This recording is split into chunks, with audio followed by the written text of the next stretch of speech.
রাসায়নিক সার ও কীটনাশক মুক্ত নিরাপদ সবজি উৎপাদন করে তাক লাগিয়ে দিয়েছেন নাটোরের এক উদ্যোক্তা। বৈজ্ঞানিক পদ্ধতিতে আগাছা এবং পোকামাকড় দমন করে খরচ কমিয়ে বাড়তি লাভ করছেন কৃষি উদ্যোক্তা রমজান আলী। বিশেষজ্ঞরা বলছেন, কৃষি কর্মকর্তা ও কৃষকদের পর্যাপ্ত প্রশিক্ষণের মাধ্যমে শতভাগ বিষমুক্ত সবজি উৎপাদন করা সম্ভব হবে। রাজশাহী থেকে মতির মর্তুজার তথ্য চিত্রে ডেস্ক রিপোর্ট। প্রায় 4 বছর আগে চাকরি ছেড়ে গ্রামে ফিরে 3 বিঘা জমিতে কৃষি খামার গড়ে তুলেছিলেন নাটোর সদর উপজেলার বড়বাড়িয়া গ্রামের তরুণ কৃষক রমজান আলী। তার খামারে করলা, টমেটো, পটল ও শশা সহ বিভিন্ন সবজি চাষ হচ্ছে শতভাগ প্রাকৃতিক উপায়ে। পলিথিন মালচিং পদ্ধতিতে আগাছা নির্মূল এবং কৃত্রিম ফাঁদের সাহায্যে পোকামাকড় দমন করা হয় এই খামারে। এই কৃষক জানান, নিরাপদ সবজি চাষের ফলে তার উৎপাদন খরচ কমে বাড়তি লাভ হচ্ছে।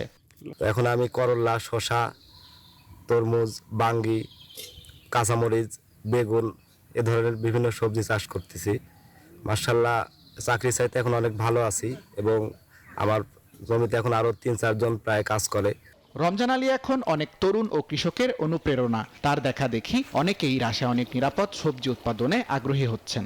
রমজান মামা ভালো একটা উদ্যোগ নিছে, করলা চাষ করে, শসা চাষ করে, ভালো লাভবান হয়। আমরাও চাই যে আমরাও করতে চাই। ওর দেখে দেখি অন্তত আমার এলাকায় অনেক কৃষক এই মালচিং পদ্ধতিতে চাষাবাদ শুরু করছে।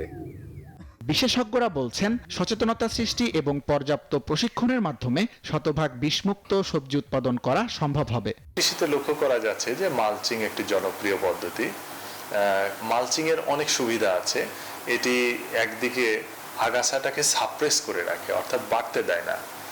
তাহলে কৃষকের একটা বিরাট সুবিধা হচ্ছে, আগাছা নির্মূলের জন্য বাড়তি কোনো প্রচেষ্টার প্রয়োজন হয় না।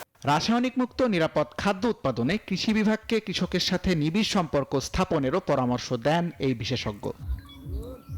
তানভীর আহমেদ শান্ত, নিউজ 24।